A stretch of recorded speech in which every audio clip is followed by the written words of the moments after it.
सारे रास्ते खोल देगा। क्या तुम अब भी इसे स्वीकार करने को तैयार नहीं हो? शिवम ने स्पष्ट रूप से कहा, मुझे आपकी सहायता की कोई जरूरत नहीं है। मैंने वास्तव में तब तुम्हारे और तुम्हारी मां के साथ गलत किया था, लेकिन अगर तुम मेरी जगह होते तो शायद तुम भी ऐसा ही करते। एक आदमी जीवन में सब कुछ खो सकता है, हालांकि केवल एक चीज जो उसे नहीं खोनी चाहिए वो है वो शक्ति जो उसके हाथों में है। शिवम ने अपना सिर हिलाया और बेहद निराशा में आह भरी। पूरे 1 दशक के बाद भी भावेश को अभी भी उसने उसके और उसकी मां के साथ जो किया उसके लिए किसी प्रकार का पछतावा या अपराध बोध महसूस नहीं हो रहा था। शिवम ने खड़े होकर जाने से पहले कहा, मैं वापस जाने और अपने दादाजी से मिलने का समय चुनूंगा। हालांकि शाह परिवार के मामले का मुझसे कोई लेना देना नहीं है। ठीक है, तुम जा सकते हो। मैंने तुम्हें पहले ही शर्तें बता दी है और तुम्हारे जवाब का इंतजार रहेगा। मुझे पता नहीं क्यों ये यकीन है कि तुम अंत में अपना विचार बदल दोगे।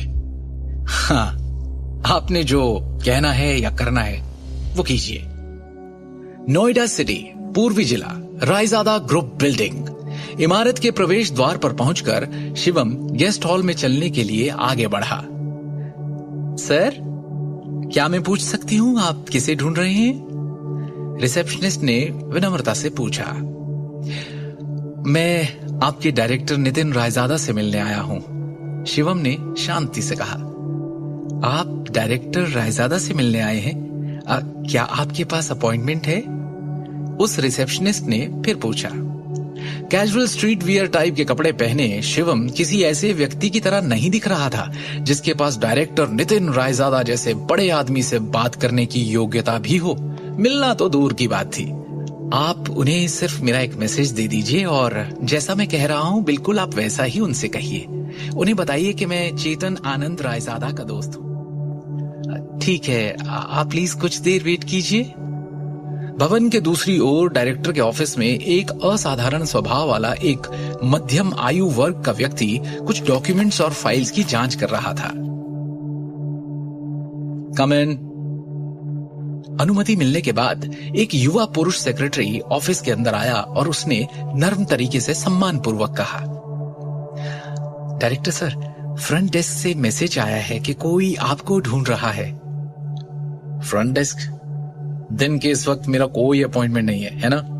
देखो, वो जो कोई भी है मुझे नहीं अपने लिए परेशानी ढूंढ रहा है शायद, और इसके लिए तुम्हें यहाँ आने और हर वो इंसान जो मुझसे यहाँ मिलने आए उसके बारे में मुझे बताने की जरूरत नहीं है, समझे?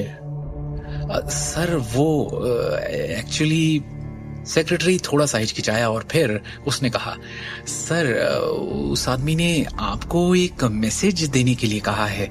उसने कहा है कि वो किसी चेतन आनंद रायजादा का दोस्त है। मुझे लगा शायद आपका कोई फैमिली मेंबर है या कोई रिश्तेदार जो आपको ढूंढते हुए आया है, इसीलिए सर मैं रिपोर्ट करने आ गया। चेतन आनंद रायजादा? और उसने गंभीरता से सेक्रेटरी को देखा। आखिरकार चेतन आनंद रायजादा उसके दादा और दिल्ली के मशहूर रायजादा परिवार के पितामह थे। पूरे शाही शहर में केवल रायजादा परिवार के प्रत्यक्ष वंशज ही अपने दादा के नाम का हिस्सा जानते थे। उनके पूरे नाम की तो बात ही छोड़ दें। कैसा दिखता है वो आदमी जो नीचे आया है? नितिन ने पूछा। सेक्रेटरी ने तुरंत जवाब दिया, यंग है सर, यही कोई 23-24 साल का होगा। उसे इसी वक्त पूरे सम्मान के साथ यहाँ मेरे ऑफिस में लेकर आओ। नितिन ने थोड़ा कंफ्यूज्ड स्टेट में सेक्रेटरी को ऑर्डर दिया। 5 मिनट बाद शिवम को सेक्रेटरी द्वारा 36वीं मंजिल पर डायरेक्टर के कार्यालय में लाया गया और जैसे ही शिवम ऑफिस के अंदर आया वो नितिन के सामने एकदम भरकर बैठ गया। उस अधेड़ उम्र के व्यक्ति जो उस कंपनी का डायरेक्टर है, उसने उसे गंभीर भाव से देखा। क्या मैं पूछ सकता हूं आप कौन हैं सर? क्या आप इसे पहचानते हैं? शिवम ने वो हरा जेड पत्थर जो उसे निशानी के तौर पर गुरुजी से मिला था उसे निकालते हुए कहा। उस जेड पत्थर की सतह को जटिल पैटर्न के साथ उकेरा गया था, जबकि चरित्र रायजादा को केंद्र में अंकित किया गया था। ये तो... नितिन ने हैरान भाव से उस हरे पत्थर को देखा। उसका दिमाग अभी भी अस्पष्ट था और उसमें हजारों सवाल थे। ये जेड शहर के रायजादा परिवार से किसी की पहचान और कनेक्शन का प्रतीक है। ऐसे केवल कुछ ही पत्थर तैयार किए गए थे, यहां तक कि खुद नितिन के पास ऐसा एक भी नहीं था। अब कृपया एक क्षण प्रतीक्षा करें, तब तक मैं आनंद जी को आमंत्रित करता हूं, नितिन ने सम्मानजनक स्वर में कहा। इस युवक को नाराज करने की हिम्मत नहीं थी उसमें, जो अभी भी उसके लिए एक राज था। शिवम ने हां में सर हिलाया। कुछ ही समय बाद नितिन सफेद बालों और दाढ़ी वाले एक बूढ़े व्यक्ति उनके साथ ऑफिस में लौटा। नितिन थोड़ा पीछे हुआ और वो आगे आए। नितिन सिर्फ बिजनेस के प्रबंधन का प्रभारी था। दूसरी ओर उसके परिवार के रहस्यों से संबंधित अन्य सभी मामलों को आनंद जी द्वारा नियंत्रित किया जाता था, जिसे नितिन के पिता ने भेजा था। वो बूढ़ा करीब 60 की उम्र का होगा, लेकिन उनकी चाल में सर्प जैसी तेजी थी। इसके अलावा उनकी तेज आंखें जोश से भरी थी, जबकि उनके शरीर में उच्च आत्माओं का उत्सर्जन था। शिवम के हाथ में जेड टोकन को करीब से देखते हुए बूढ़े ने एक सांस लेने से पहले अविश्वास में देखा और अपना परिचय दिया। मैं हूं जतिन आनंद। क्या मैं आपका शुभ नाम जान सकता हूं sir? Shivam. Brother Shivam Raizada group के लिए जेड टोकन लाए हैं। मुझे माफ करें, लेकिन क्या मैं आपकी पहचान का परीक्षण कर सकता हूं? जरूर। शिवम ने हां में सिर हिलाया। जतिन को एक नजर देखते ही शिवम बता सकता था कि वो एक साधारण बूढ़ा आदमी नहीं था। इसे देखकर एक बात तो साफ थी कि जतिन आनंद तक्षक विद्या की दुनिया में एक विशेषज्ञ थे। जवाब में सिर हिलाने के बाद जतिन ने अचानक अपनी कलाई को हिलाया और एक जेड गेंद को रोल करते हुए फेंका, जो हवा में घूमती हुई तेजी से शिवम की ओर जा रही थी। अचानक हुए हमले के बावजूद शिवम ने तेजी से अपनी तरफ आती हुई उस जेड बॉल को नंगे हाथों से पकड़ लिया और अपनी सीट पर बैठ गया। और जैसे ही उसने अपनी मुट्ठी खोली, उसकी उंगलियों के बीच से जेड धूल का ढेर फिसलने लगा। इस अप्रत्याशित दृश्य को देखकर नितिन की आंखें चमक गई। जतिन आनंद की अभिव्यक्ति भी फीकी पड़ गई और वो खुद से बुदबुदाए, एक आंतरिक शक्ति विशेषज्ञ इतनी कम उम्र में? कहीं ये उस इंसान का वंशज तो नहीं? रायजादा परिवार के एक बुजुर्ग के रूप में वो प्राचीन तक्षक विद्या से संबंधित गांधी परिवार के रहस्यों के संपर्क में आए थे। इस प्रकार वो मोटे तौर पर शिवम की असली पहचान का अनुमान लगा सकते थे। जतिन आनंद ने झुककर सम्मानपूर्वक कहा, मैं रायजादा परिवार की तीसरी शाखा का बड़ा जतिन आनंद आपका अभिवादन करता हूं, महान एल्डर।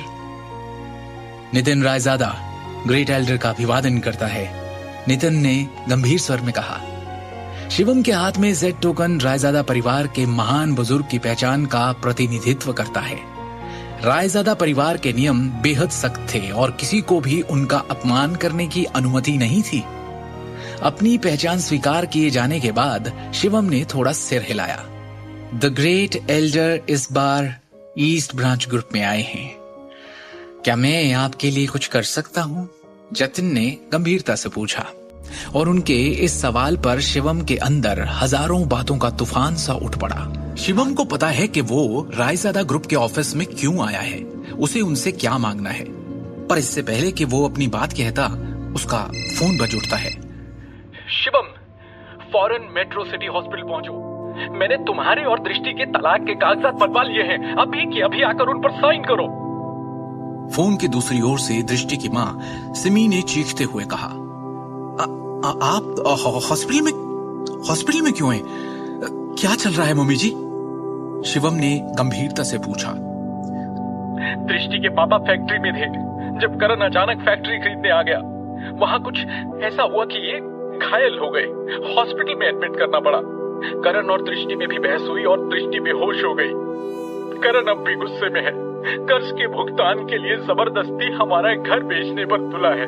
बस एक शर्त पर हमें बख्शने को तैयार है कि दृष्टि तुम्हें तलाक दे दे। हम ये सब और नहीं सह सकते। भगवान के लिए उसे तलाक दे दो। सिमी विनती करते हुए रो पड़ी। मैं वहां पहुंचता हूं। कहकर जैसे ही शिवम ने फोन रखा, उसका चेहरा भावहीन सा हो